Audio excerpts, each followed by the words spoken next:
Session है, इसमें master option course.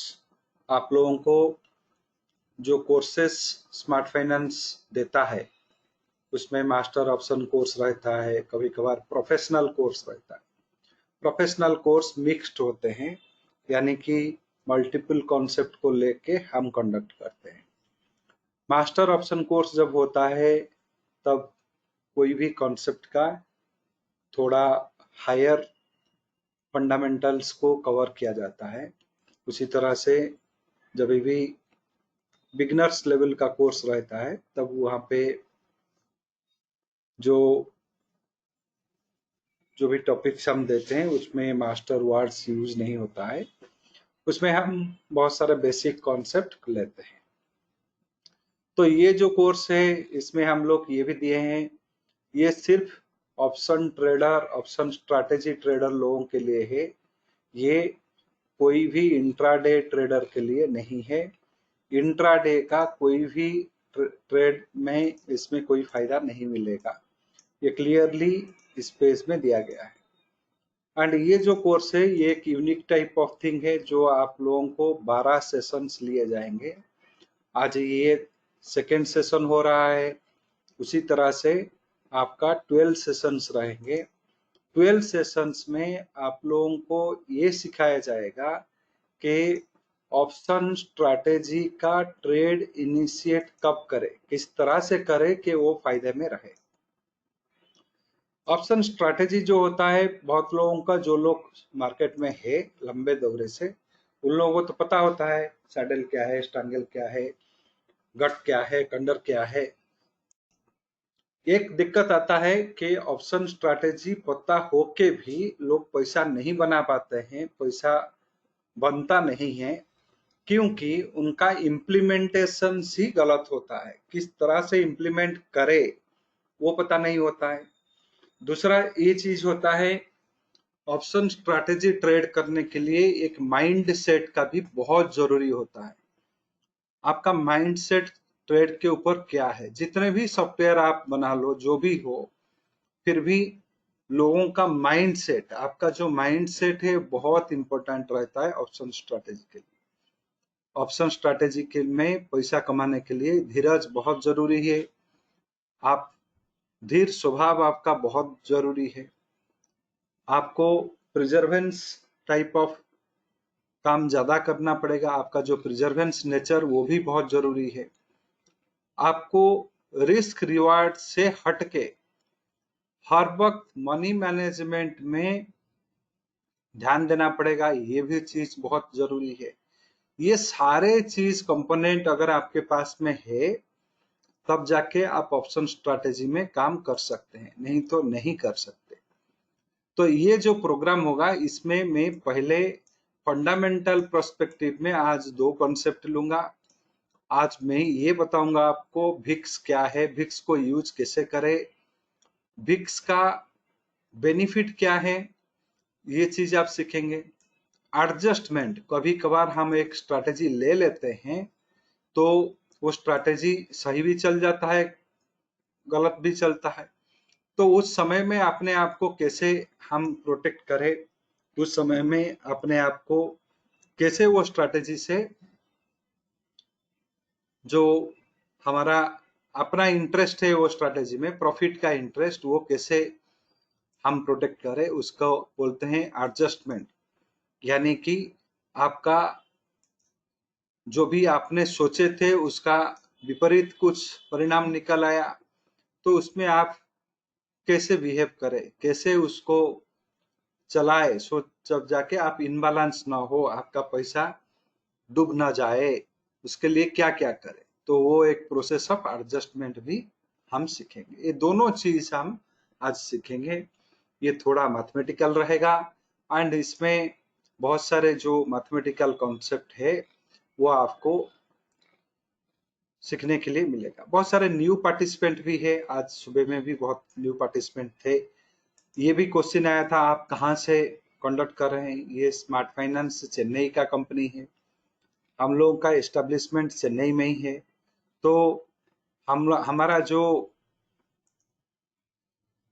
Contact information है वो तो आप लोगों को मिल जाएगा यहाँ पे, ये हमारा एड्रेस है।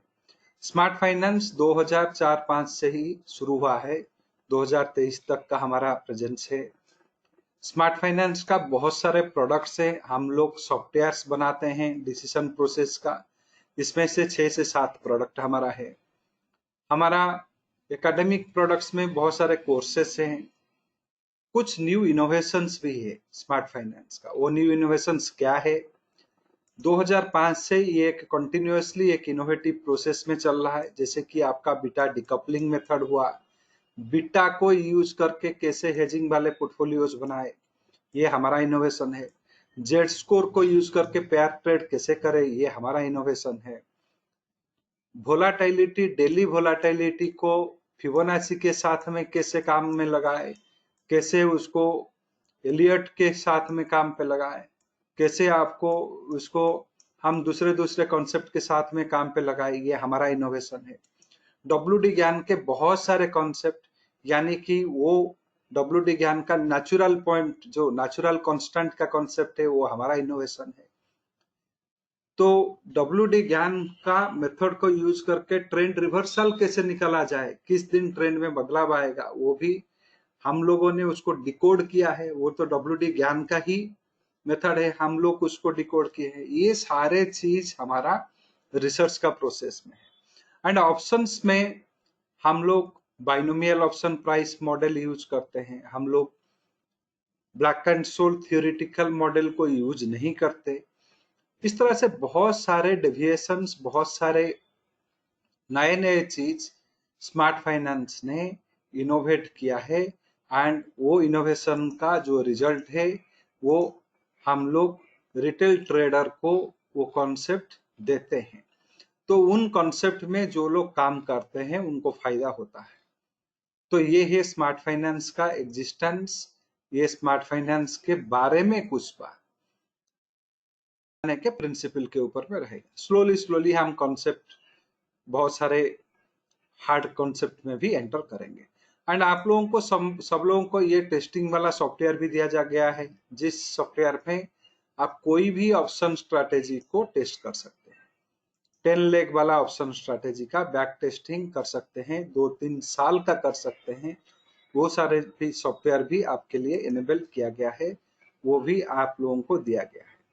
जितने भी ये प्रोग्राम संबंधित डॉक्यूमेंट्स है, जो भी ये प्रोग्राम में एक्सेल यूज हो रहा है, पीपीटी यूज हो रहा है, वो सारे चीज आप लोगों का जो ट्रेनिंग का एक टेलीग्राम ग्रुप बनाया गया है, उसमें सारे चीज शेयर किया जा रहा है।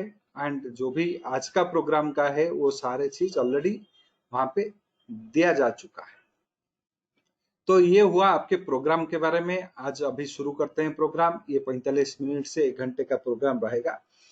तो अगर क्वेश्चन कुछ रहा तो थोड़ा एक्सटेंड भी हो सकता है टाइम। तो आज शुरू करते हैं पहला फंडामेंटल स्टडी, भिक्स। ये भिक्स होता क्या है?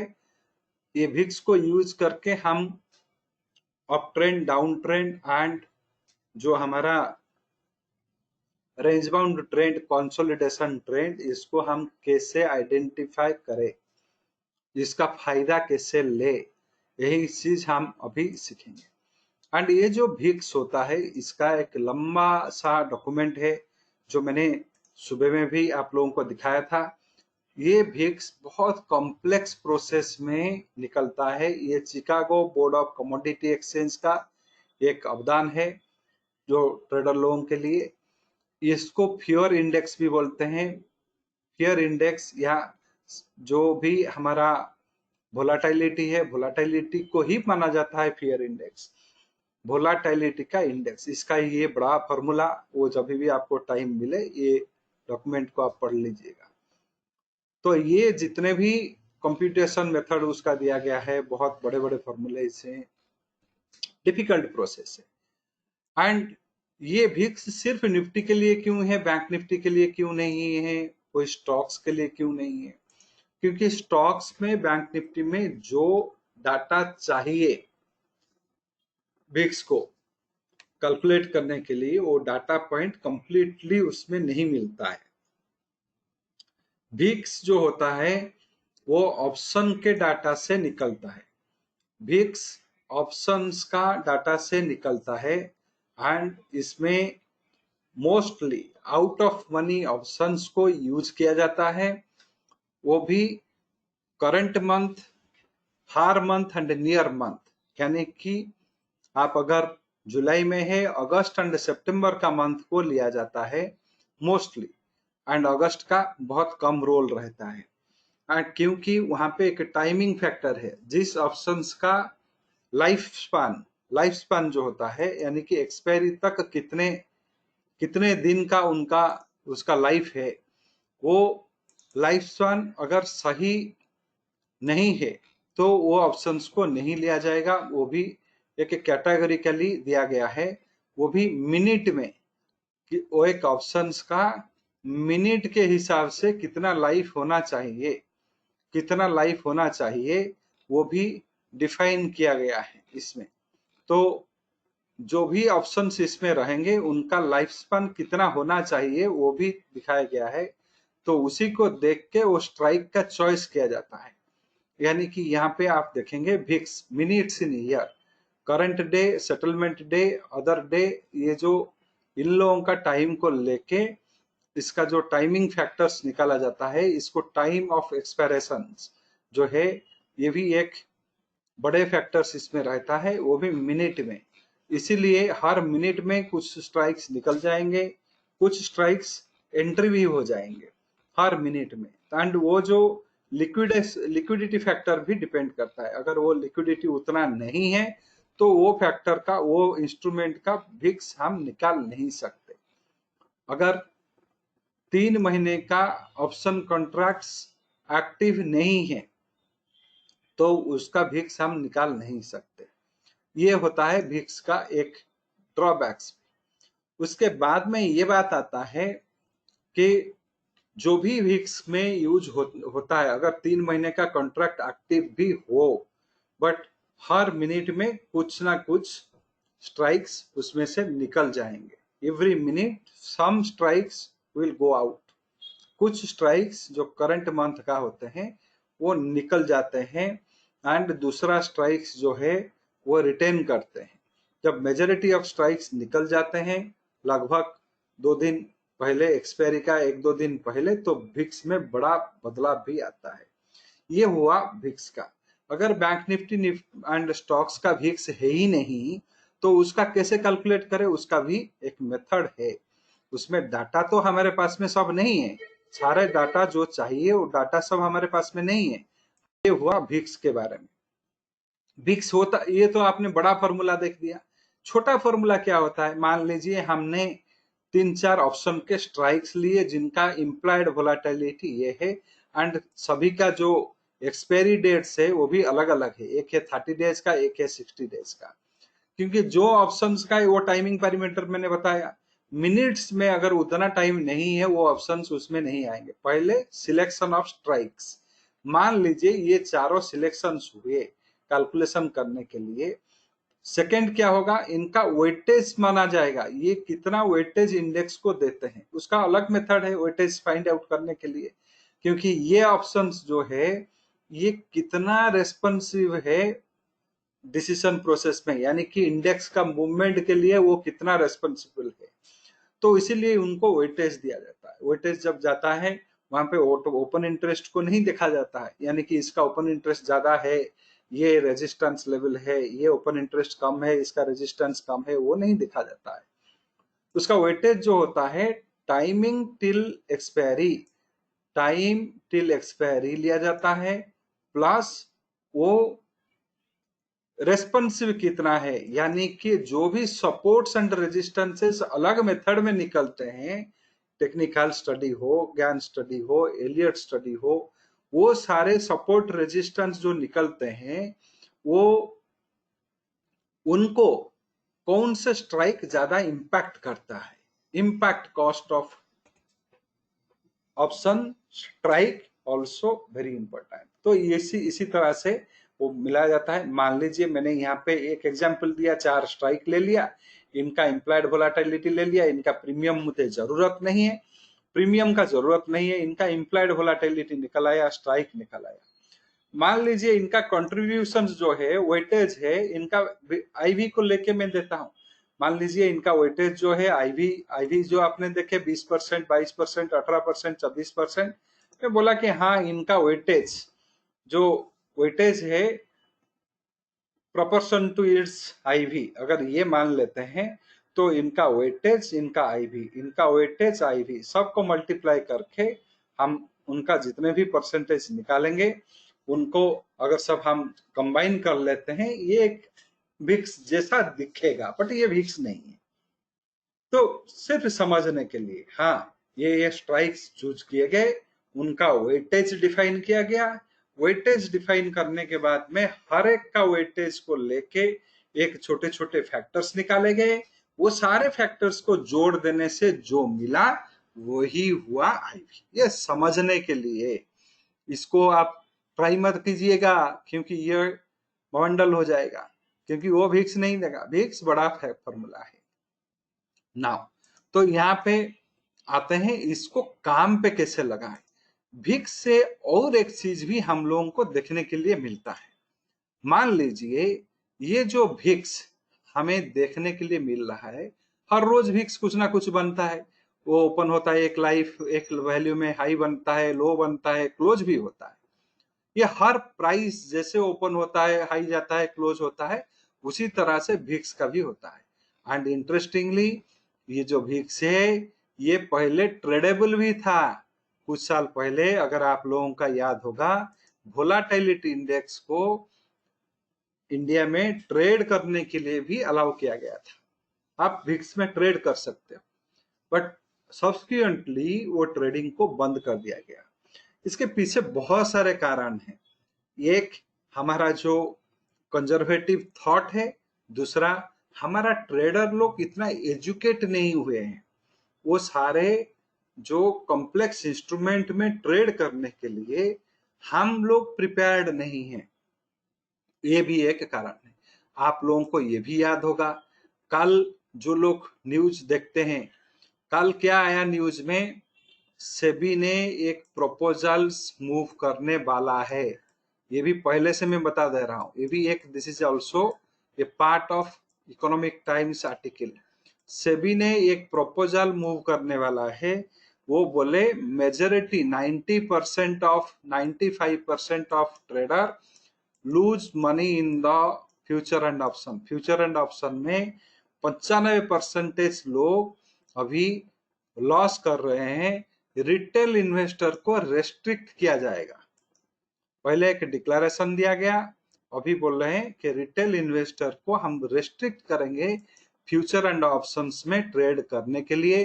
अगर वो करते हैं तो वो क्या मॉडलिटी रहेगा वो पता नहीं है, बट ये भी एक प्रपोजल अभी ढूंढ रहा है। इसके पीछे में कारण क्या है? एक, हम सही से सीखते नहीं है, पढ़ते नहीं है। दूसरा, अगर हम सीखते भी हैं, वो सीखना जो है उसमें एक हमारा खुद का एक कॉन्सेप्ट घुस आता है, यानी कि उसके आगे में कुछ नहीं है। जो मैं सीखा वही फाइनल, उसके आगे और कोई स्टडी है ही नहीं, ये आप भी मान लेते हैं।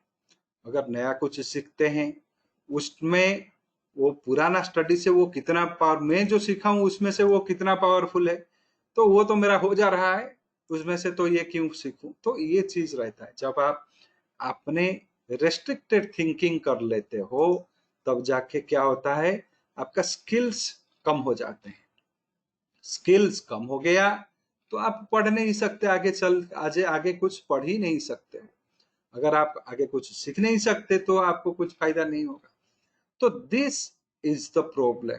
ये प्रॉब्लम का सॉल्यूशन क्या है? पढ़ो, ठीक से सीखो, जो भी अगर सीखोगे वो एक कॉम्पिटिटिव नेचर आएगा, उसमें से बहुत सारा चीज आपको फायदा में रहेगा। इसी तरह से भिक्स का आज सीखेंगे, भिक्स को बहुत बढ़िया से सीखेंगे, इसका फायदा क्या देखेंगे। मैं यहाँ पे 2-3 रूल्स डिफाइन किया, यानी कि पहला दिन, महीने का जो पहला दिन, पहला ट्रेडिंग डे होगा, उस पहला ट्रेडिंग डे में जो भिक्स का क्लोजिंग रहेगा, जो निफ्टी का स्पॉट का क्लोजिंग रहेगा, उसी में से हम एक प्राइस रेंज डिराइव करेंगे, हम एक प्राइस रेंज उसमें निकालेंगे। एंड वो जो प्राइस रेंज हम निकालेंगे वो हम ये मानेंगे इतना प्राइस रेंज का ऑसिलेशन उसी महीने में हमें आएगा, ये हमारा रहेगा। तो देखेंगे बैक टेस्ट करके क्या हमारा कैलकुलेटेड जितना किए हैं वो आ रहा है या नहीं। हम कर दिए कैलकुलेशन, ये मार्केट आएगा इसका कोई गारंटी नहीं है। हम कैलकुलेशन भी करेंगे, उसके बाद में ये भी वेरीफाई करेंगे ये जो कैलकुलेशन हमने किया, क्या वो कैलकुलेशन सही में हुआ, काम दिया या नहीं, तो वो देखेंगे। तो उसको करने के लिए पहला क्या करना पड़ेगा, पहले विक्स का रिलेटेड एस्टिमेशंस करेंगे। क्या एस्टिमेशन करेंगे विक्स रिलेटेड, कौन सा दिन का, पहला दिन का। पजल्स तो बहुत आएंगे, मैंने पहला दिन कर दिया तो बाद में बदल गया, मैंने पहला दिन कर दिया उसके बाद में भाग गया, ये हुआ, वो सारे चीज सुबह में भी जो लोग थे सेशन में उनको पता है। तो उनमें से मुझे ये इम्प्रेशन मिला, 90 लोग थे उसमें से सिर्फ 9 लोग ही सीखे हैं। सुबह के जो प्रोग्राम हुआ 1.5 घंटा, उसमें से मेरा एक्सपीरियंस बोलता है वो 90 लोगों से सिर्फ 9 लोगों को कुछ सीखने के लिए मिला। बाकी का जो 81 लोग थे या वो सिर्फ बैठे थे या उनको ये भिक्स वाला लॉजिक से कुछ फायदा मिलने वाला है ही नहीं। कारण क्या है, मैंने पहले ये बताया था, आज भी बोल रहा हूँ, अभी भी बोल रहा हूँ। आप अगर इस सेशन में आए हैं कि रंजन के पास में कुछ सीक्रेट है, बोल देगा कल करोड़पति बन जाऊंगा, तो गलत है आप। उस तरह का कोई भी सीक्रेट मुझे पता नहीं है, नंबर 1 क्लियर। वो उस तरह का कोई सीक्रेट आपको ये प्रोग्राम में मिलेगा ही नहीं। दूसरा, शॉर्टकट कुछ भी नहीं है पैसा कमाने के लिए, काम करना पड़ेगा। ये दूसरा चीज, काम करना पड़ेगा। जो पुराने पार्टिसिपेंट है वो लोगों को पता है कि काम करना पड़ेगा, मेरे मेथड में काम करना पड़ेगा, आपको मैथमेटिकल कैलकुलेशन करना पड़ेगा, रूल बेस्ड ट्रेडिंग को फॉलो करना पड़ेगा। ये दोनों नहीं करते हैं, ये स्टडी कोई काम का भी नहीं रहेगा। तो आपका पैसा जो 900 रुपया दिए वो डूब गया मान लो जी, तो ये तो मिलेगा क्या। हाँ, अगर आप इस कैलकुलेशंस को फॉलो करते हो, जो इंस्ट्रक्शंस मैंने दिया उसको मान के एग्जामिन करके उसी हिसाब से ट्रेड्स इनिशिएट करते हो, हेजिंग करते हो, तो फायदा रहेगा, जरूर फायदा रहेगा। 100% नहीं रहेगा, 80% रहेगा, 75-75 रहेगा। 10 ट्रेड किए 7 काम करेगा, 3 काम नहीं करेगा। ओवरऑली आप प्रॉफिट में रहोगे, वो मेरा एश्योरेंस है। तो अभी पहला दिन का एक्टिविटी से हमें प्राइस रेंज को एस्टिमेट करना है। कैसे करेंगे, ये वीक्स जो है परसेंटेज में है, यानी कि 3 जुलाई का वीक्स इन परसेंटेज। तो इसमें पहले क्या करेंगे, कन्वर्ट करेंगे मंथली वीक्स में। तो पहला दिन का वीक्स ले लिए divided by square root of 365। ये सुबह में क्वेश्चन आया था, क्यों डिवाइड कर रहे हैं, ये फॉर्मूला है। कोई भी चीज अगर परसेंटेज का फॉर्म में, ईयरली परसेंटेज का फॉर्म में दिया गया है, उसको मंथली, 10 डेज, 60 डेज के परसेंटेज फॉर्म में लाने के लिए यही है, number divided by square root of 365। तो पहला आ गया फर्स्ट डे का कितना, ये परसेंटेज के फॉर्म में है, ये प्राइस के फॉर्म में नहीं है कि हाँ अगर 100 से सेव का प्राइस है 500 रुपया तो एक का कितना आया, 500 डिवाइडेड बाई 100 कर दो, ये नहीं है। ये 11.54 परसेंटेज 365 दिन के लिए ये है। वो कौन से 365 दिन, आगे चल के 3 जुलाई से आगे 365 दिन में ये 11.56 का वोलाटिलिटी देखने के लिए मिलेगा। इसका मतलब नहीं है ये फिक्स्ड वैल्यू हो गया, ये बदलेगा। 11.54 12 में जाएगा, 14 में जाएगा, 10 में आएगा, ये इसको बदलना ही नेचर है। क्योंकि स्टॉक मार्केट में कोई भी चीज ऐसा नहीं है जो ना बदलने वाला हो।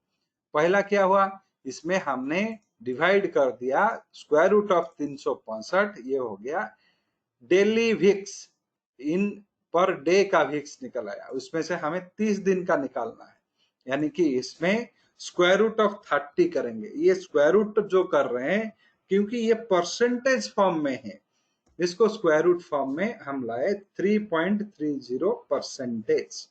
तो आप ये बोलोगे तो ये काहे क्यों कुछ 360 करूं, 11.54 को अगर मैं 100 में डिवाइड कर देता हूं उसके बाद में ये सब करता हूं तो नहीं चलेगा? तो नहीं, तो स्क्वायर रूट में अगर प्रॉब्लम है, कुछ लोगों को स्क्वायर रूट में भी प्रॉब्लम होता है, हाँ बहुत, ये करना नहीं है, तो ये फॉर्मूला आपको फॉलो करना पड़ेगा, दो राय नहीं है इसमें, इसमें इसको छोड़ के आप कर नहीं सकते।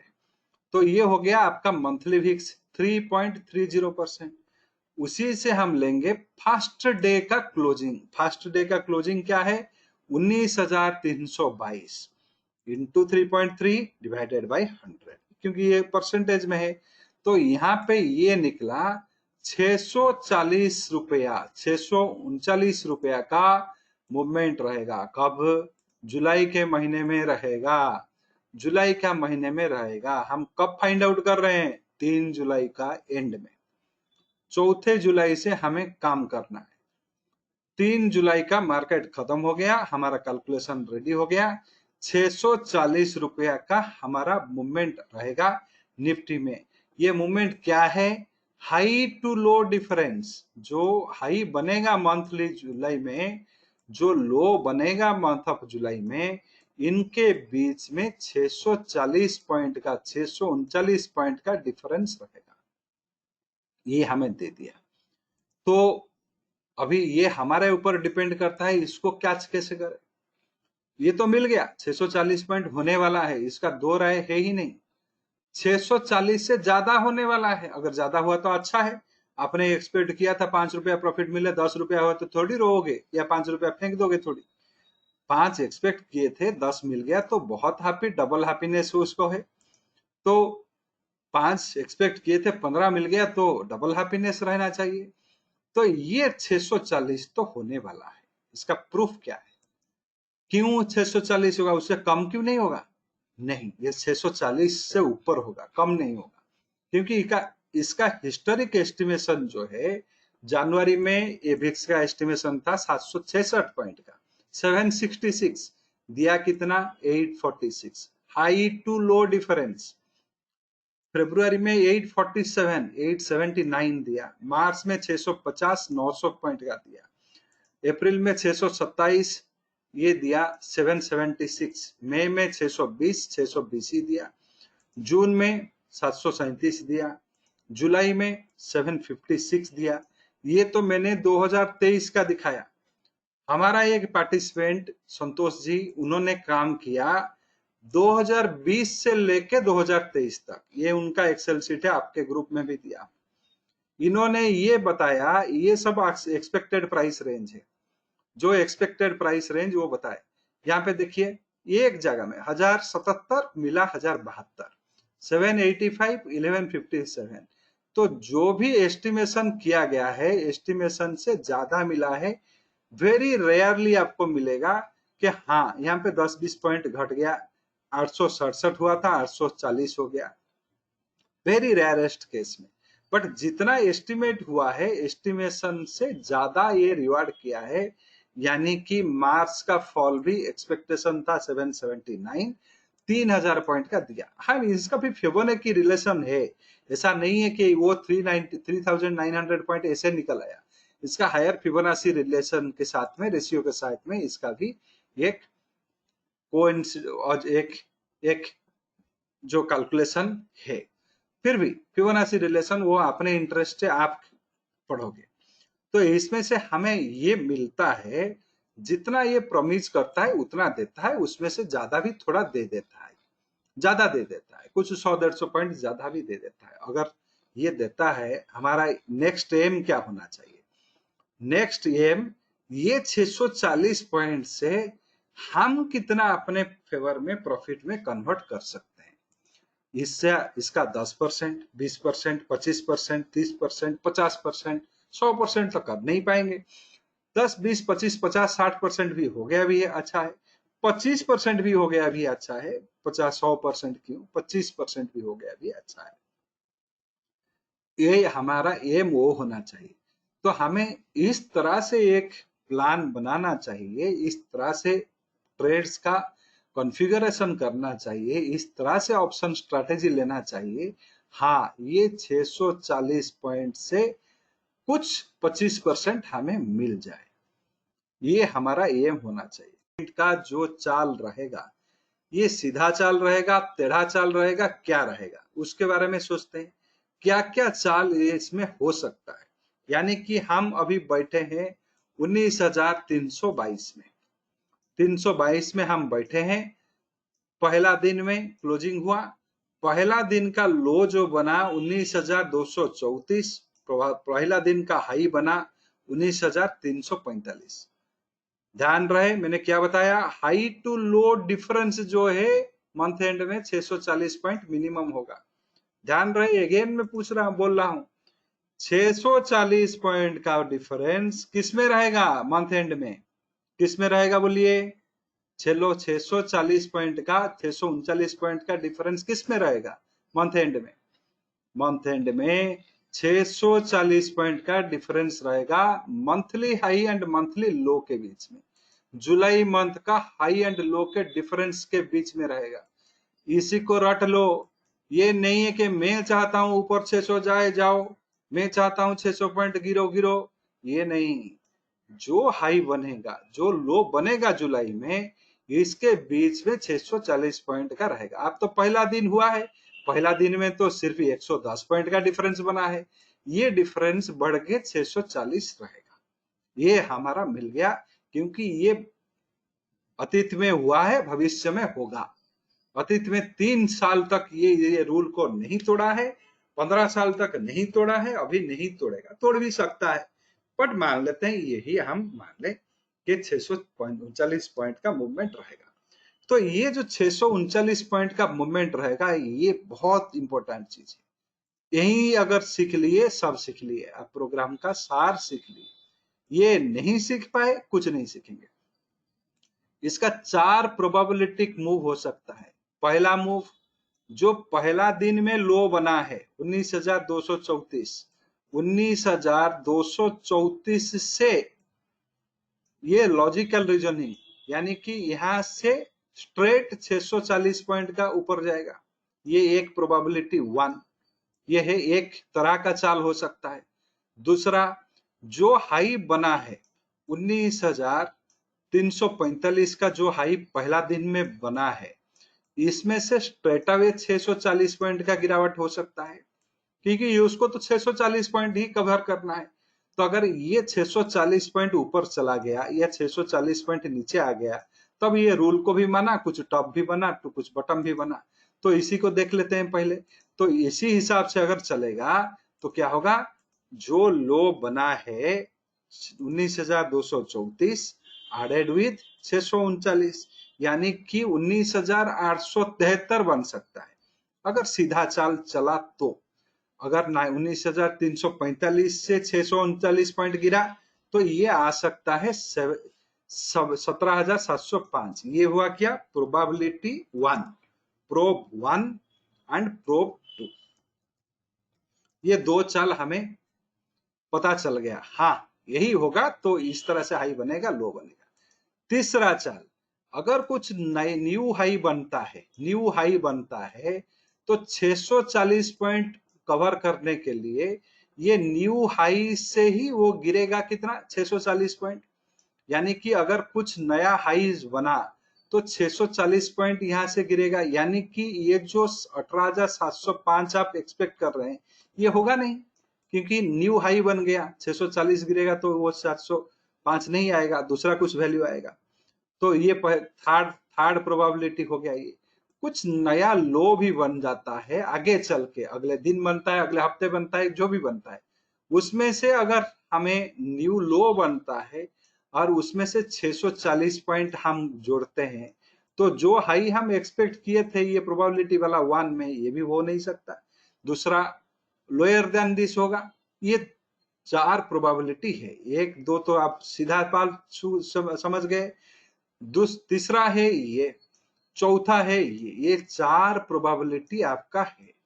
यानी कि ये जो चाल होगा 640 पॉइंट का, ये चाल 4 तरह से हो सकता है। यानी कि ऐसे सोच लीजिए, आप एक पुलिस ऑफिसर है, आप एक चोर को पकड़ने वाले हैं, आपको पता चल गया कि ये चोर ये चारों रास्ते से कोई एक रास्ते में जाएगा, तो चारों रास्ते को अगर आप नाकाबंदी कर लो तो क्या होगा, चोर पकड़ा जाएगा। प्रोबेबिलिटी ऑफ उसका प्रोबेबिलिटी 99% हो गया उस चोर पकड़ने के लिए। 4 प्रोबेबिलिटी इसमें रहेंगे, पांचवा कुछ है ही नहीं, फोर्थ प्रोबेबिलिटी ही रहेगा। यानी कि जो हाई लोज आपका बना है उसी से स्ट्रेट फॉरवर्ड वे 640 पॉइंट ऊपर गया, 640 पॉइंट नीचे आया, दोनों हो गया। ये है एक्सपेक्टेड हाई एंड लो। अगर नया हाई नेक्स्ट डे बन गया, नया लो नेक्स्ट डे बन गया, तो ये काउंटिंग भी बदल जाएंगे। यानी कि ये जो कैलकुलेशन बदल जाएगा। ये बदलने से सिर्फ बदलेगा नहीं, आपको एक अपॉर्चुनिटी भी देगा। यहीं पे आपको दिमाग लगाना है। जो अपॉर्चुनिटीज ये ऑफर करेगा, अगर आप वहीं पे अपना दिमाग लगा के ये अपॉर्चुनिटीज को एनकैश कर लिए तो आप विनर हो गए। अगर वो अपॉर्चुनिटी को एनकैश नहीं किए तो आप विनर हो नहीं पाएंगे। यानी कि ये दोनों तो प्रोबेबिलिटी आपको समझ गए होंगे। 19873 बनने वाला है या 18705 बनने वाला है। मान लीजिए नेक्स्ट डे में देखिए क्या हुआ, एक नया हाई क्रिएट कर गया, यानी कि 19,434 बन गया। तो 19,434 अगर बन गया, उसको 640 पॉइंट ट्रैवल करने के लिए तो कितना जाएगा, 18,794 आएगा, 18,795 आएगा। यानी कि अभी ये 705 होना मुश्किल है। 705 जो आप एक्सपेक्ट किए थे लो बनेगा, वो लो का एक्सपेक्टेशन अभी घट गया, ये लो बनने वाला नहीं है। बनेगा तो 794, 640। अगर वोलेटिलिटी बढ़ गया, ज्यादा प्राइस एस्केलेशन देता है, तब उससे ज्यादा हो सकता है, वो 100-150 पॉइंट दे सकता है, ज्यादा भी दे सकता है। हाँ, अभी नया लो ये होने वाला नहीं है। तो आपको क्या करना है, अगर नया हाई बन गया, आप बोल हाँ 18794 होता है, 705 अभी आएगा नहीं। हमने एस्टिमेट किया था 705 आने वाला है, बट 705 अभी आएगा नहीं। तो आपको करना क्या है बताइए। अगर ये बोलता है अभी 705 आएगा नहीं, तो ऑप्शन ट्रेडर के हिसाब से आपको क्या करेंगे तो फायदा रहेगा। अभी नया हाई बन गया, कल फिर से बनेगा और नया हाई, फिर से नया हाई बनेगा, वो भी बन सकता है। अभी नया हाई बन गया तो ये 800-700 आने वाला नहीं है, 18,700 अभी आने वाला नहीं है, 794 आएगा। तो इसमें से क्या कर सकते हैं, आप 700 का पुट ऑप्शंस को बेच सकते हैं बेझिझक, अभी ये कर सकते हैं। ये एक चीज आ गया। दूसरा, आपको चारों रास्ता मैंने बता दिया, चारों रास्ता मैंने बता दिया। मान लीजिए अभी 640 पॉइंट आपको आने वाला है, ये तो स्ट्रेट लाइन में नहीं आएगा, मंथ एंड तक ये डेप्थ करेंगे। अगर 640 पॉइंट, इसी तरह से अगर जनवरी का देखेंगे तो कितना पॉइंट का दिया था, जनवरी का थोड़ा टेस्ट भी कर लेते हैं। जनवरी में 766 पॉइंट का ऑसिलेशन एक्सपेक्टेड था, 846 पॉइंट का हुआ 766, 766 पॉइंट का था। सॉफ्टवेयर में थोड़ा टेस्ट कर लेते हैं।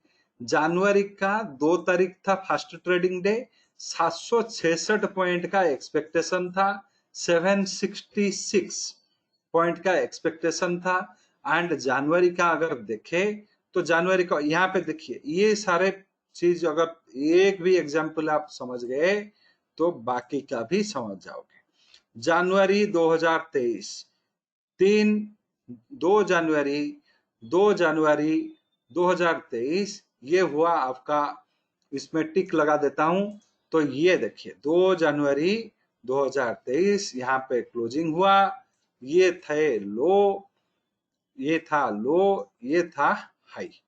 तो यहाँ पे कैलकुलेशन करते हैं, जो भी प्राइसेस बने वो कैसे बने, लो से जो भी कैलकुलेशंस वो वहां से आया 786, यहाँ से वो कैलकुलेशन आया, यहाँ पे हाई से हमने सब्ट्रैक्ट किया, लो से सब्ट्रैक्ट किया, 850 एंड 740 745 ये एस्टिमेशन बना।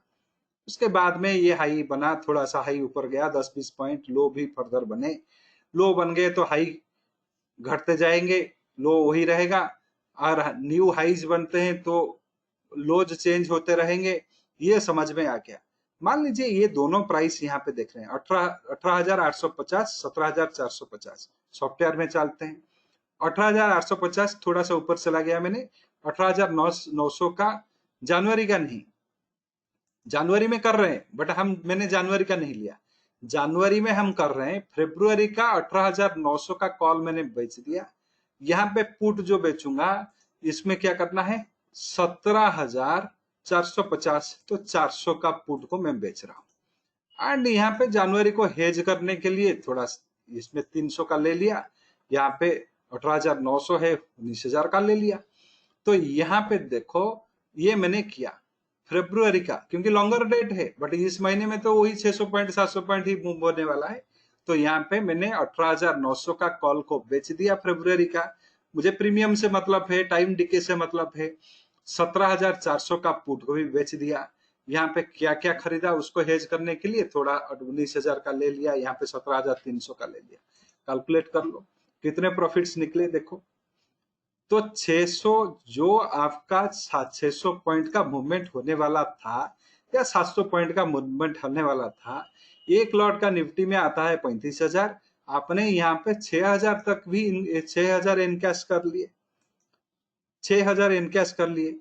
इसमें ज्यादा भी हो सकता था, क्या ज्यादा कैसे करे, ये तो स्टैटिक बन गया।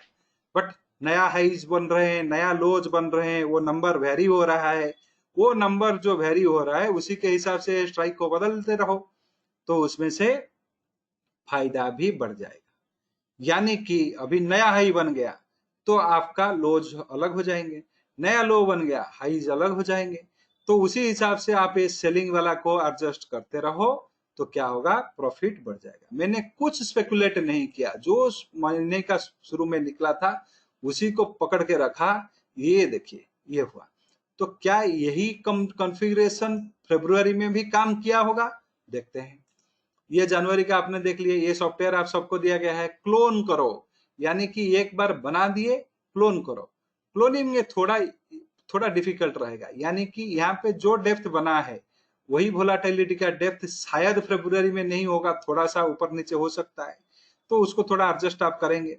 नहीं तो फरवरी में देखो उसी तरह से बनाया गया, प्रॉफिट देखो, प्रॉफिट देखो, देखे उसमें से जो मूवमेंट हुआ उसमें से क्या आपको फायदा मिला। यहाँ पे शॉर्ट स्ट्रैडल शॉर्ट स्ट्रैंगल तो आप बनाते हो, बट थोड़ा सा ये कंपोनेंट विक्स का निकल गया।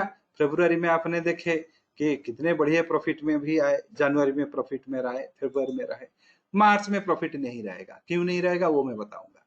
मार्च में देखो, मार्च में प्रॉफिट ना रह सकता है, नहीं रह सकता है, कारण क्या है ये बताऊंगा।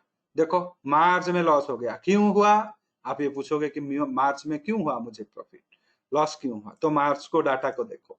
मार्च में क्या हुआ था, एक्सपेक्टेशन 650, मूवमेंट हुए 972, यानी कि जो स्टैटिक रूल्स हम बनाए कुछ महीने भर करेंगे नहीं, इसके कारण से हमें लॉस लगे।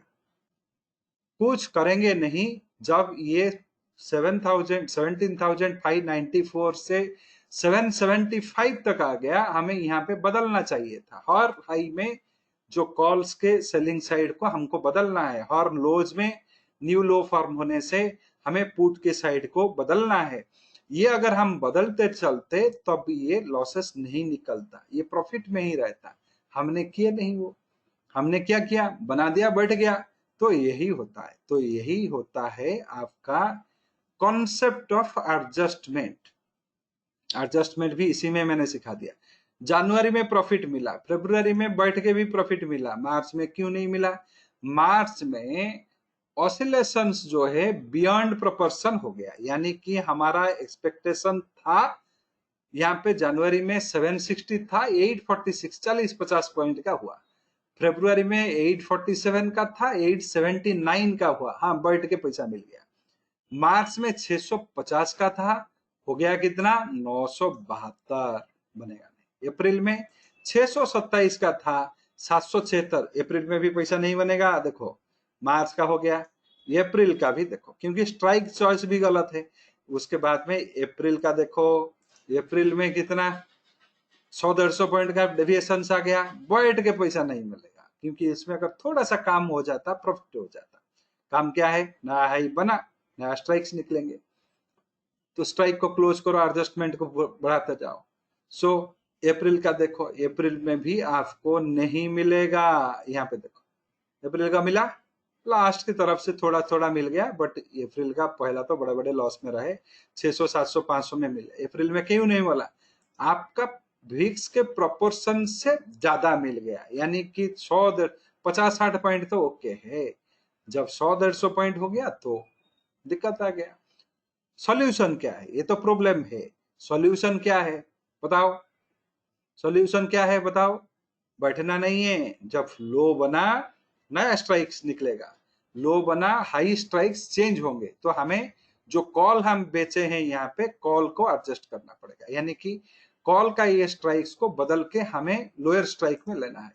लो जब बना उस टाइम में हमारा पुट के स्ट्राइक्स, सॉरी लो जब बना कॉल के स्ट्राइक्स बदलेंगे, हाई जब बना पुट के स्ट्राइक्स बदलेंगे। इसी प्रोसेस से हमें चलना है, इसको चर्न करना है, इसको रीएडजस्टमेंट करना है, ये सब करना है।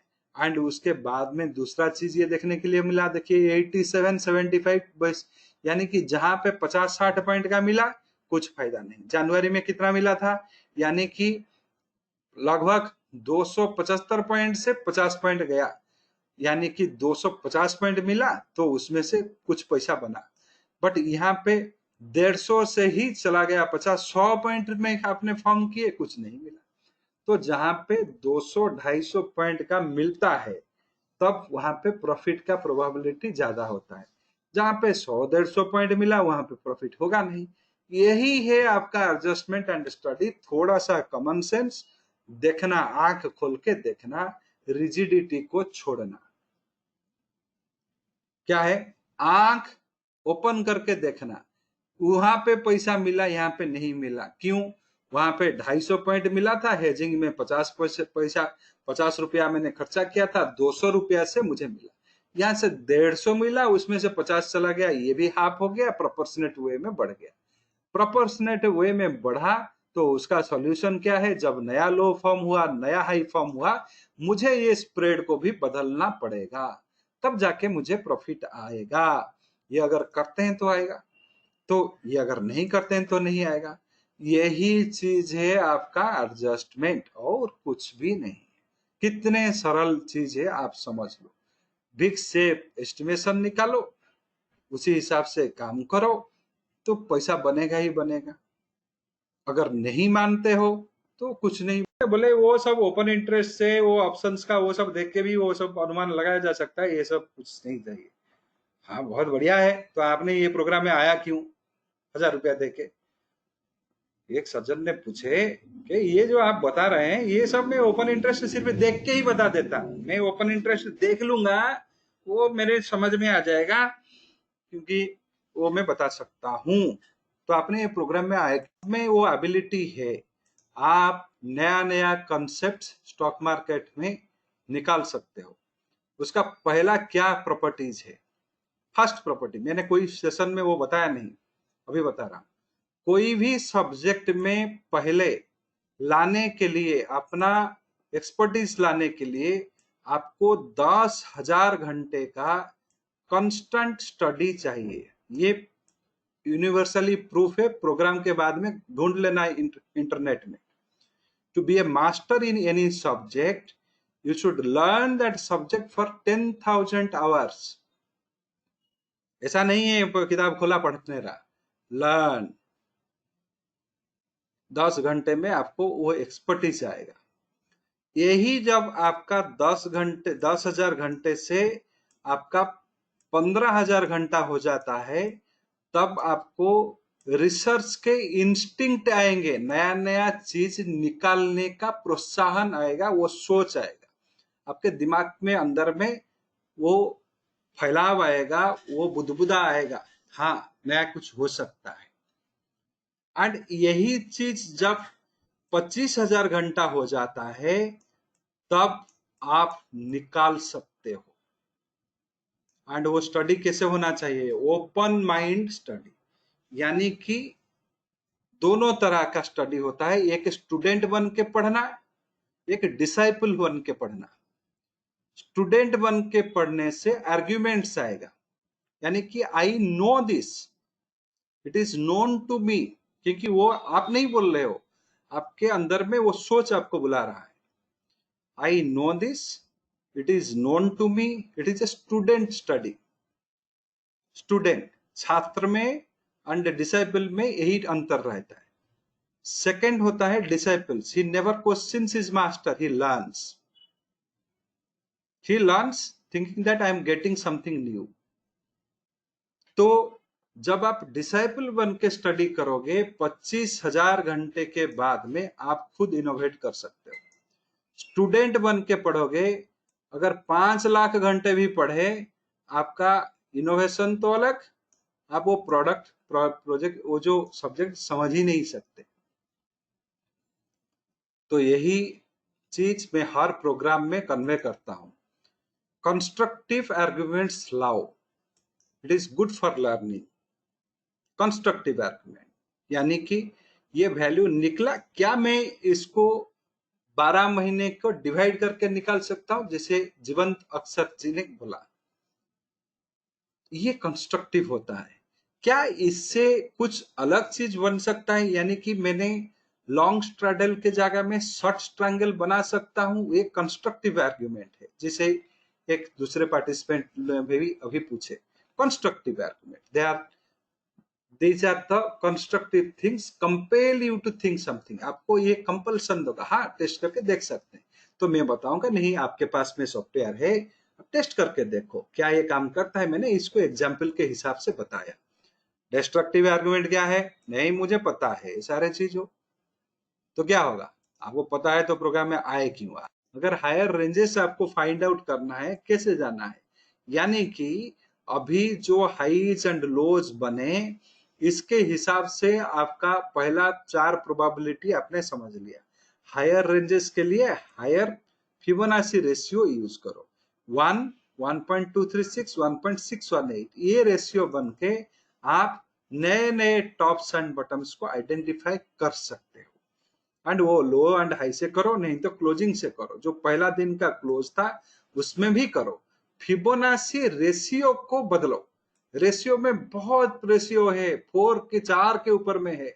ये सारे रेशियोज के मिड पॉइंट्स, यानी कि 1.236 एंड 1.618 रेशियो का जो मिड पॉइंट निकला, यानी कि 912 पॉइंट निकल रहा है, इसको भी आप क्लोजिंग में ऐड करके एक टॉप एंड बॉटम एस्टिमेट कर सकते हो। ऐसे करो, बट इसको कांस्टेंट रखो। क्यों? ये एक फाउंडेशन से निकला हुआ पहला दिन का फाउंडेशन, वो आप मानते हो ना, स्कूलिंग का फाउंडेशन, पहला दिन का फाउंडेशन, रिलेशनशिप का फाउंडेशन, ये एक फाउंडेशन बना है। यानी वो फाउंडेशन इतना ये नहीं बना है, ये पहला दिन क्यों, वो भी सोचो। आपको ये भी मैंने बताया था, फर्स्ट डे क्यों इतने इंपॉर्टेंट होता है। क्या फर्स्ट डे में कोई ऐसे क्रीम डाला हुआ होता है? नहीं। फर्स्ट डे इसलिए इंपॉर्टेंट होता है, आपका जो भी माइग्रेशन हुआ है, यानी कि 26 तारीख 27 तारीख जब भी आपका एक्सपायरी हुआ है, उस समय में कुछ रोल ओवर एक्शंस हुए हैं। आपको सब रोल ओवर दिख रहा होगा, हाँ बुलिश रोल ओवर हुआ, बेयरिश रोल ओवर हुआ, ये हुआ वो हुआ, सब रोल ओवर एक्शंस लिखे। कुछ अनवाइंडिंग्स हुए एक्सपायरी के दिन में, उसके बाद में 1-2 दिन या 1 दिन या 2 दिन में स्टेबलाइज हो जाता है। यानी कि वो रोल ओवर का जो एक्शंस हुए, रोल ओवर का मतलब क्या है, जो बेयरिश है वो चाहता है कि बेयरिश ट्रेंड रहेगा, जो बुलिश है वो बोलता है कि बुलिश ट्रेंड रहेगा। जो अनवाइंडिंग होता है, ये सोचा कि जो भी मिला enough, close it and come out. यही होते हैं बुलिश, बेयरिश एंड रेंज जो आपका अनवाइंडिंग का नेचर, तो वो स्टेबलाइज हो जाते हैं। तो वो सब इंट्राडे ट्रेडर नहीं है, वो एक दिन में निकल जाएंगे। उनका जो एक्सपेक्टेशन है, वो एक्सपेक्टेशन ये विक्स बेस्ड एक्सपेक्टेशन है, उनका एक्सपेक्टेशन ये फिबोनाची वाला एक्सपेक्टेशन है, उनका एक्सपेक्टेशन जेड स्कोर वाला एक्सपेक्टेशन है, उनका एक्सपेक्टेशन बीटा डिकपलिंग वाला एक्सपेक्टेशन है। तो वो एक्सपेक्टेशन को वो लोग ओवरनाइट नहीं डाइल्यूट करेंगे। तो ये करने से आप क्या होता है, जो मेजोरिटी सेक्शन ऑफ ट्रेडर्स है, जिनका हाई वेटेज ट्रेडर्स है, जो ट्रेडर लोगों का डोमिनेंस है मार्केट में, आप उनके साइड में रहते हो छुप के, वो भी छुप के।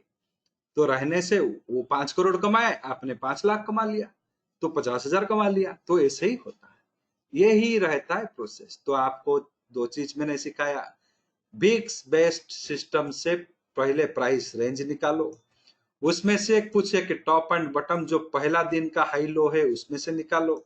ये दोनों है temporary probabilities to happen, and ये probabilities of top and bottom ये बदलने वाला है। जब एक नया हाई फॉर्म होगा, नया लो फॉर्म होगा, आपका ये प्रोबेबिलिटीज बदलेगा। एंड इसी बदला हुआ प्रोबेबिलिटी को लेके आपको कैलेंडर स्प्रेड बनाना है, बुल स्प्रेड बनाना है, बियर स्प्रेड बनाना है, उसी से पैसा कमाना है। ये चीज का एक एग्जाम्पल मैंने बताया, दिखाया। अगर एक क्रेडिट स्प्रेड बनाया जाता है, शॉर्ट स्ट्रैंगल या स्ट्रैडल जो भी नाम दे दो, ऑन ईयर मंथ, एंड उसको लॉन्ग स्ट्रैडल या स्ट्रैंगल जो भी नाम दे दो, करंट मंथ में किया जाता है।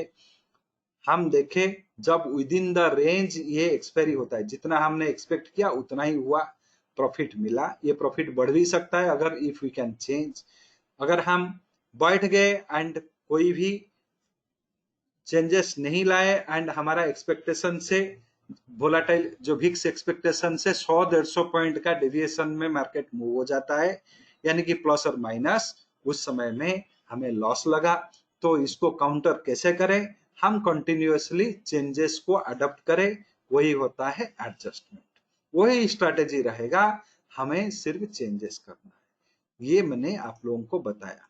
क्या ये आपको समझ में आएंगे? आपको चाहिए क्या?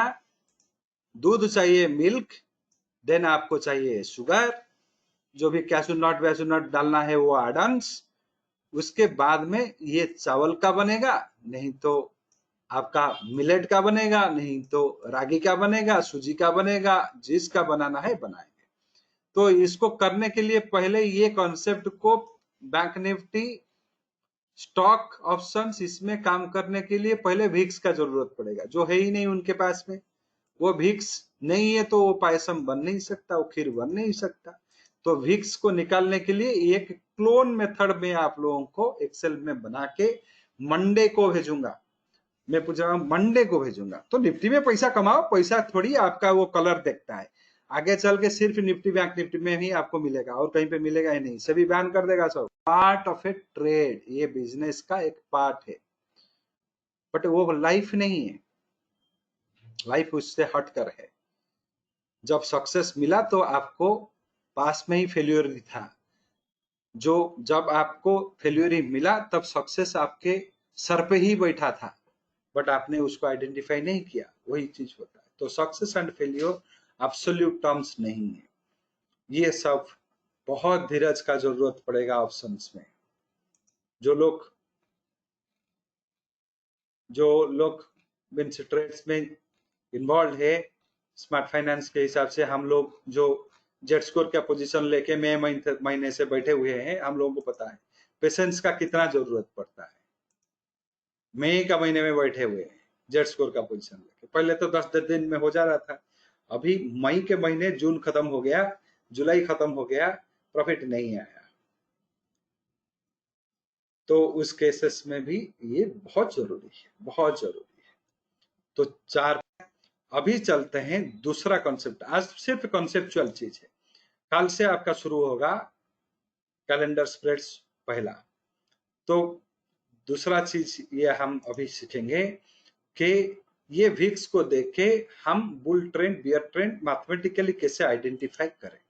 तो पहला तो ये रेंज पता चल गया, जे हाँ हाँ ये 640 पॉइंट का रेंज बनेगा, या जो भी रेंज पता चल गया, तो यहाँ पे 0.382 फिबोनाची का हम यूज करेंगे।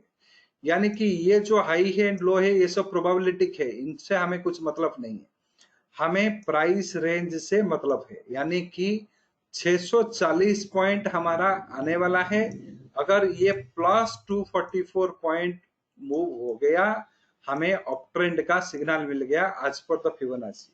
इसका मतलब नहीं है कि अप ट्रेंड मिल गया तो ये पूरा 640 बन सकता है, ये नहीं, ये 0.618 यानी कि 395 पॉइंट का क्लाइम के बाद में या 500 पॉइंट का क्लाइम के बाद में ये थोड़ा सा हिचकिचाता है, थोड़ा सा रुकता है, थोड़ा सा कंसोलिडेट भी करता है।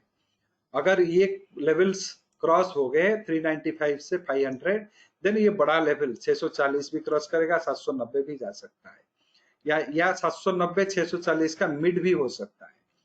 तो ये 240 पॉइंट हमारा ट्रेंड गाइड है, यानी कि प्लस 244 हम अप ट्रेंड के लिए तैयार, माइनस 244 हम डाउन ट्रेंड के लिए तैयार। तो आपको मंथली ट्रेड्स जो बनाते हैं ऑप्शन फ्यूचर में, उनको निफ्टी में क्या करना है, पहले विक्स बेस्ड एस्टिमेशन कर लेना है, उसके बाद में देखना है कि कितने पॉइंट का ये ट्रेंड पैरामीटर सिट बैठा है, यानी कि 244 पॉइंट का अपमूव हो गया मंथ ऑफ जुलाई में प्लस, तो ये 640 तक आएगा, हम यहां से फ्यूचर खरीदेंगे पुट ऑप्शन के हेजिंग के साथ, बिना हेजिंग का नहीं, चाहे वो 2 दिन के बाद में आए, 4 दिन के बाद में आए, 1 हफ्ते के बाद में आए।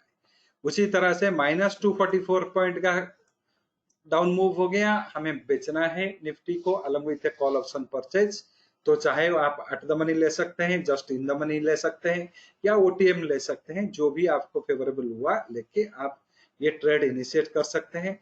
एंड उसके बाद में जो एस्केलेशन होंगे 640 पॉइंट का होगा 100 पॉइंट रिट्रेसमेंट के हिसाब से। ये कब बढ़ता है, और एक चीज आपको ये भी बता देता हूं, मान लीजिए आपने यहाँ पे कुछ महीने में देखा कि विक्स के एस्टिमेट जितना हुआ था उतना मिला, कुछ महीने में आपने देखा विक्स का एस्टिमेशन जितना हुआ था उसमें से ज्यादा मिला। तो ये होता क्यों है, जब फर्स्ट डे, जो सुबह में भी ये क्वेश्चन आया था, पहला दिन का जब हम एस्टिमेशंस किए, उसके बाद में अगर विक्स बढ़ जाता है, वोलेटिलिटी इंडेक्स बढ़ जाता है, उस समय में हमें ये मानना पड़ेगा ये 100% फिबोनाची रिट्रेसमेंट नहीं होके 1.618 या 2% रिट्रेसमेंट तक जा सकता है, बढ़ सकता है। अगर हमारा पोजीशन लेने के बाद में ये देखने के लिए मिला कि विक्स गिर गया, तो हमें उतना ही मिलेगा, जो विक्स एस्टिमेशन हुआ है उतना ही मिलेगा, उसमें से थोड़ा सा 5-10 पॉइंट कम मिल सकता है या नजदीक वाला, बट विक्स अभी तक कभी रिडक्शन बाई 20%, रिडक्शन बाई 50% नहीं दिया है। यानी कि 640 पॉइंट अगर हुआ है तो ये 630 620 ऐसे दिया है, ये 400 पॉइंट या 300 पॉइंट उसका आधा वो नहीं दिया है। वो मार्च अप्रैल मई का जो 2020 का जो बड़ा विक्स हुआ था, उससे उसके बाद का जो ग्रेजुअल फॉल्स हुए, उस समय में भी वो वही मेंटेन किया है। एंड अभी अभी अगर आप देखेंगे जो भी हमारा मूवमेंट्स रहा है, यानी कि मई के महीने में 11.9 में शुरू हुआ था, वो 13-14 गया मई के महीने में, तो मई के महीने में 2023 में, तो आप देखिए यहाँ पे 11 पॉइंट में शुरू हुआ था, बट 1335 में गया, बट उतना ही दिया, 620 ही दिया, ज्यादा नहीं दिया। आप देखो मई 2023 का यहाँ पे शुरू हुआ था 11.9 में, बट सम ये उसके बाद में 13.29 गया है, एंड एंड तक 12 भी आया है। तो वहां पे रहा, बीच में भी बढ़ा, तो वो डेप्थ क्यों इतना नहीं बढ़ा है, वो डेप्थ उतना ही रहता है। मार्च में अगर आप देखोगे, मार्च में जब आपने 700 पॉइंट एस्टिमेट किया था बट 900 मिला, 13 में शुरू हुआ था, but it has gone to 15-16, and March भी वही 13 में क्लोज हुआ, एंड में 13 में क्लोज हुआ, ज्यादा दिया है। तो ये विक्स बढ़ना या घटना वो आपके प्राइस रेंज को इम्पैक्ट नहीं करता है। इम्पैक्ट कौन करता है, एक एक्शन हो गया, यानी कि 100% का फिबोनाची अचीवमेंट हो गया, तो उसके बाद में 100% का हो गया तो उसके बाद में 128%, 161, 161% का मूवमेंट रहेगा। फिबोनाची को बदलो। ये नहीं कि वोलाटाइल विक्स बढ़ गया तो आपको ज्यादा मिलेगा, वो नहीं होता है।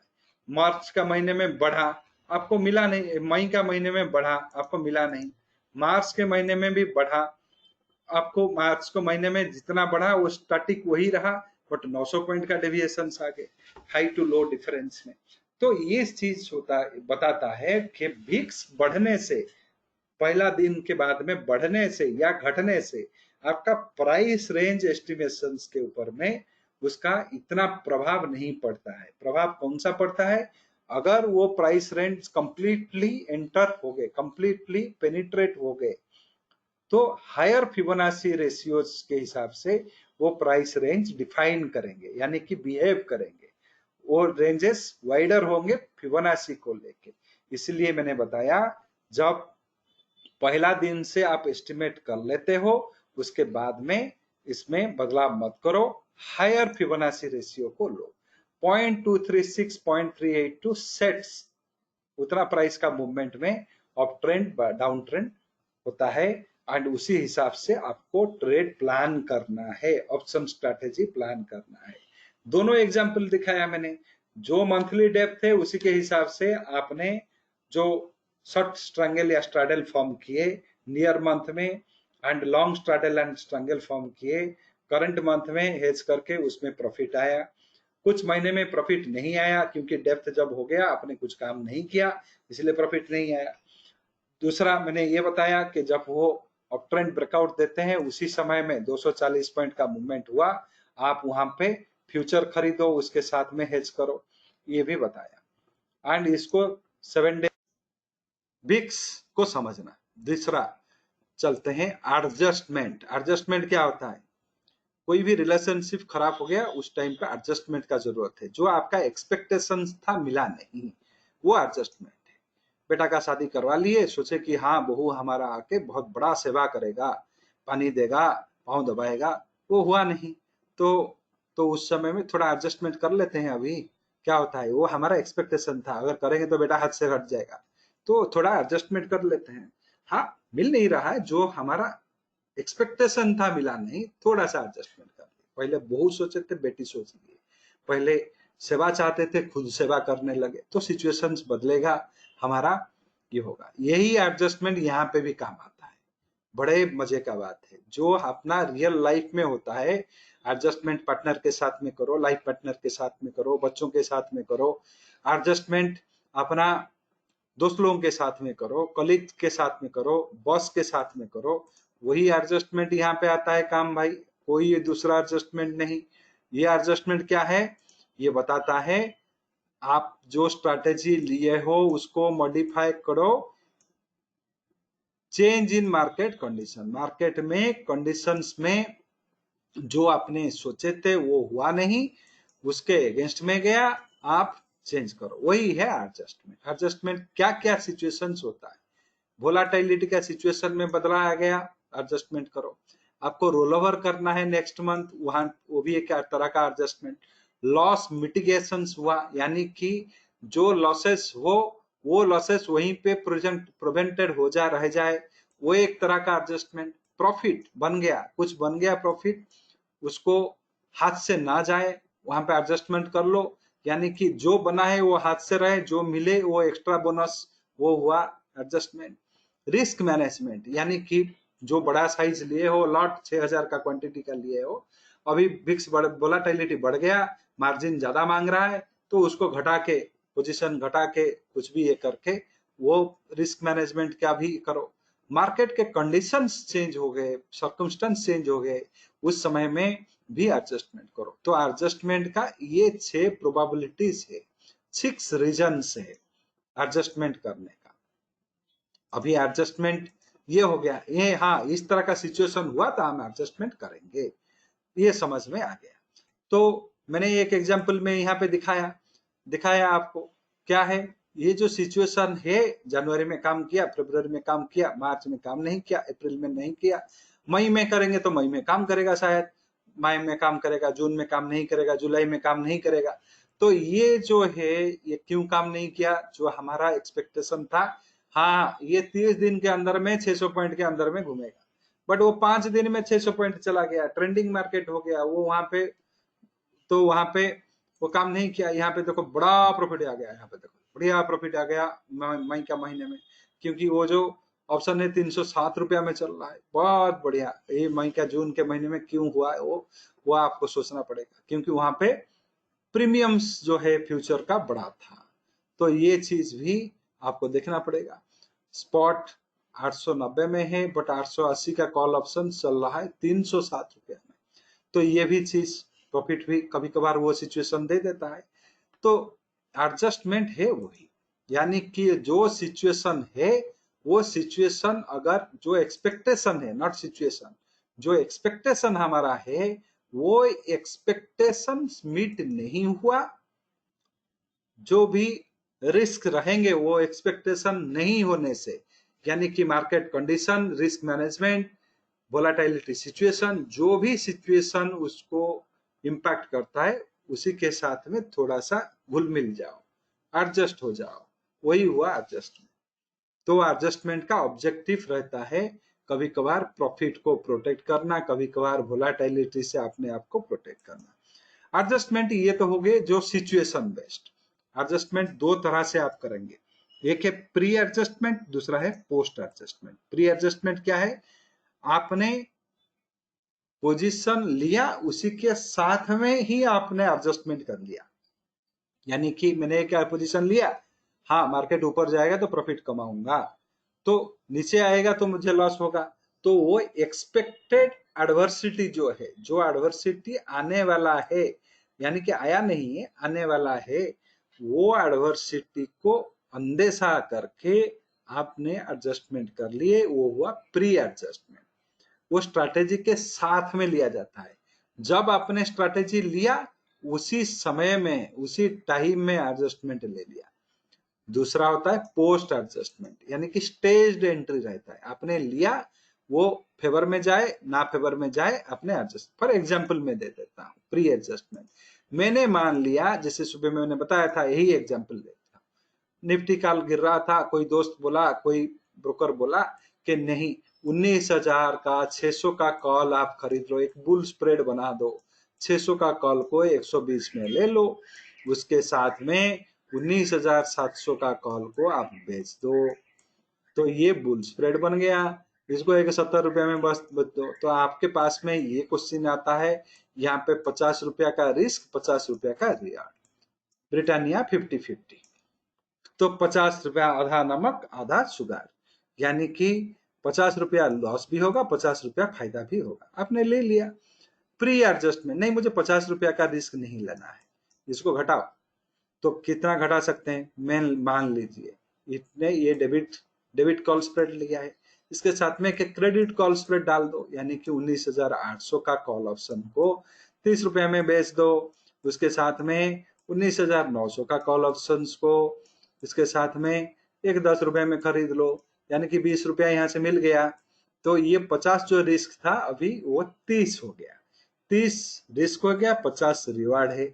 बट यहाँ पे भी रिस्क भी बढ़ गया, यानी कि 20 क्रेडिट विथ 80 लॉस, ये हो गया। तो इस जब ये सिचुएशन आएगा 800 के ऊपर जाएगा, उसको आपको निकालना है। तो ये जो एडजस्टमेंट हुआ ये प्री एडजस्टमेंट। पोस्ट एडजस्टमेंट क्या है, आपने ले लिया, हाँ ये मैंने ले लिया, 50 रुपया का प्रॉफिट और 50 रुपया का लॉस में मैंने ले लिया। कल देख रहा हूं कि ये जो 50 रुपये का प्रॉफिट है इसमें से 20 रुपया मिल जा रहा है, यानी कि मार्केट बढ़ गया, 750 हो गया। मैं सोच रहा हूँ ये जो 20 रुपया है मुझे लेना नहीं है, 30 अभी बाकी है वो भी आना चाहिए, तो इसको कैसे प्रोटेक्ट करे। तो उसी समय में इसी तरह का एक क्रेडिट स्प्रेड बनाता हूँ, यानी कि after you realize a profit और after you went into a loss, जब प्रॉफिट आपने रियलाइज किया उस समय में प्रॉफिट बढ़ा, मीन्स ज्यादा प्रॉफिट मिलने के लिए एडजस्टमेंट करो। जब लॉस हुआ वो लॉस फर्दर एक्सपांड ना हो, वही उसी में ही वो अरेस्टेड रह जाए, उसी समय में एडजस्टमेंट करो, वो हुआ पोस्ट एडजस्टमेंट। तो क्वेश्चन ये आता है क्या प्री एडजस्टमेंट अच्छा है या पोस्ट एडजस्टमेंट अच्छा है? दोनों अच्छा नहीं है, यानी कि पोस्ट एडजस्टमेंट भी अच्छा नहीं है, प्री एडजस्टमेंट भी अच्छा नहीं है। दोनों सिचुएशन बाइंडेड है, यानी कि एडवर्सिटी के साथ में ये जुड़े हुए हैं। तो इसलिए दोनों ही अच्छा नहीं है, क्योंकि एडजस्टमेंट जो चीज है वो लास्ट रिसर्ट रहता है। जब भी हम ट्रेंड को नहीं समझते हैं तब क्या करना पड़ेगा, हमें एडजस्टमेंट को ज्यादा तवज्जो देना पड़ेगा। फिर भी एसेंशियल है, ये दोनों अच्छा नहीं है बट एसेंशियल है। जैसे जैसे करेला खाना अच्छा नहीं लगता है बट अच्छा शुगर कंट्रोल करेगा, वो इसलिए अच्छा है। तो कभी कभार कुछ चीज अच्छा नहीं है बट हमें एक्सेप्ट करना पड़ेगा। एडजस्टमेंट परफॉर्मेंस को घटाता है, यानी कि आपका प्रॉफिट जो है, एक part of profit, major chunk of profit उसमें चला जाता है। यानी कि जो प्रॉफिट आपका है उसमें से एक मेजर चंक 25-30% उसमें से चला जाएगा, बट वो एसेंशियल भी है। क्योंकि बिना एडजस्टमेंट का जो ट्रेड आप करोगे, आइदर वो ह्यूज प्रॉफिट देगा नहीं तो ह्यूज लॉस देगा। एडजस्टमेंट में वो कंट्रोल्ड रहता है। दूसरा फायदा ये है प्रॉफिट कैपिंग, कुछ प्रॉफिट बन गया वो हाथ से ना जाए, तो उस टाइम में भी एडजस्टमेंट का रोल रहता है। तो एडजस्टमेंट का ये फायदा रहता है। हालांकि adjustment is a very good thing to implement with the option strategy. Option strategy में एडजस्टमेंट का जरूरत है। तो क्वेश्चन ये आता है कब हमको प्री एडजस्टमेंट करना चाहिए, कब पोस्ट एडजस्टमेंट करना चाहिए। प्री एडजस्टमेंट तभी चाहिए जब हमें हमारा रिक्वायर्ड एक्सपेक्टेशंस नहीं मिलता, तब हमें प्री एडजस्टमेंट चाहिए। पोस्ट एडजस्टमेंट तब चाहिए जब वो सिचुएशन ऑलरेडी हैपेंड हो गया, सिचुएशन ऑलरेडी फैक्टर्ड हो गया, तब post adjustment. Pre adjustment situation anticipated situation को देख के या हमारा एक्सपेक्टेशन को नहीं माना उसी हिसाब से देख के करना है। तो उसका एग्जाम्पल एक देता हूं। मान लीजिए कल आप कैलेंडर स्प्रेड सीखने वाला है। कैलेंडर स्प्रेड में हमें ये देखने के लिए मिलता है अगर 65 पॉइंट का स्प्रेड रहेगा, डेबिट रहेगा, ये सही है। 65 पॉइंट का, 65 पॉइंट का अगर डेबिट रहता है तब जाके ये कैलेंडर स्प्रेड जो है ये सही में काम में आता है। अगर ये 65 पॉइंट का नहीं रहा तो हमें फायदा कम मिलेगा, बट ये 65 पॉइंट का स्प्रेड हमें हर वक्त मिलेगा ही नहीं। ऑल द टाइम हमें ये 65 पॉइंट का स्प्रेड मिलेगा नहीं। मान लीजिए यहाँ पे जनवरी के मंथ में हम बैठे हैं, अगर कैलेंडर बनाना चाहे जनवरी का 18,200 में चल रहा है, फिर भी अगर मैं 18,700 में भी जाता हूँ, 18,700 का कॉल यहाँ पे मैंने बेचा एंड फरवरी का भी मैंने खरीदा। फरवरी का कॉल ऑप्शन 18,700 का भी लेता हूँ, 500 पॉइंट ऊपर में यहाँ पे बाई किया, तो मुझे 65 का स्प्रेड नहीं मिलेगा। क्यों? इसके पीछे में कारण क्या है? निफ्टी अभी सब मंथ एंड मंथ बेसिस में निफ्टी बड़ा प्रीमियम में चल रहा है, यानी कि यहाँ पे मेरा 65 पॉइंट का जो एक्सपेक्टेशन है तो मीट ही नहीं हो रहा है। यानी कि 245 रुपीज में दे रहा हूँ, 75 रुपया मुझे मिल रहा है, यानी कि जीरो यहाँ से रहा 70, यहाँ पे 2 से गया 170, कहाँ 65 कहाँ 170। तो मुझे ये 170 नहीं लेना है, अगर 170 लूंगा तो फायदा नहीं होगा।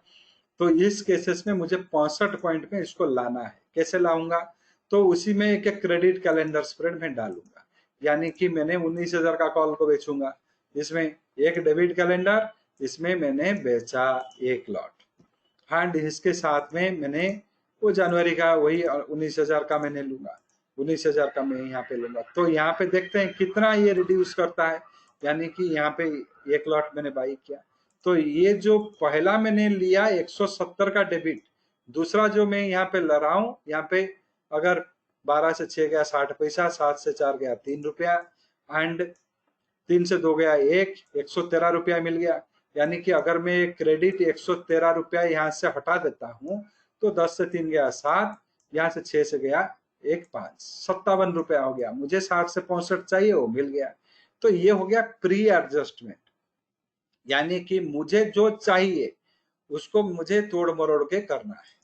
तो ये हो गया प्री एडजस्टमेंट। अगर वे प्री एडजस्टमेंट नहीं करते तो ये 170 भी चला जाएगा। तो ये प्री एडजस्टमेंट इसी में ही हुआ, यानी कि हमने जो एक डेबिट स्प्रेड लिए उसके साथ में एक क्रेडिट स्प्रेड डाल के उसमें हम 60-65 पॉइंट का वो वेरिएशंस में लाए। तो यही प्रोसेस रहता है प्री एडजस्टमेंट का। जब सिचुएशन आपके पास में फेवरेबल नहीं है, कैसे उसको फेवरेबल करे, रिस्क को कैसे मैनेज करे, वो रहता है प्री एडजस्टमेंट। पोस्ट एडजस्टमेंट में क्या होता है, हाँ ये ले लिए, प्रॉफिट आ गया या लॉस हो गया, प्रॉफिट आ गया प्रॉफिट प्रोटेक्ट करो, लॉस हो गया तो लॉस को वहीं पे सील करो, यानी कि लॉस ज्यादा ना बढ़े, तो ना बढ़े उस वहां पे लॉस को प्रोटेक्ट करो। तो ये सारे चीज जो होता है ये होता है एडजस्टमेंट। तो एडजस्टमेंट आपने समझ लिया, आपने ये समझ लिया कि विक्स बेस्ड सिस्टम क्या देता है, एस्टिमेशन क्या होता है, वो रिवार्ड क्या करता है, वो आपको समझ में आ गया। अभी आपको वो चारों प्रोबेबिलिटी को अपने फेवर में लाना है ऑप्शन स्ट्रैटेजी के जरिए। वो आपका काम है। आपका काम क्या है, ये जो प्राइस ऑसिलेशंस होंगे ये हाई टू लो डिफरेंस के बीच में होंगे, आप उसको कैसे एक फुल प्रूफ प्लान बनाए कि ये आपके फेवर में काम करे, आपका बेनिफिट में काम करे, आपको ये मूवमेंट का एक हिस्सा 10%, 20%, 25% पैसा कन्वर्ट करके प्रॉफिट में कन्वर्ट करके आपको दे। यही आपका काम है। एंड वो काम के लिए ओपन माइंडेड होके पढ़ना पड़ेगा, आगे का सेशन ज्वाइन करना पड़ेगा।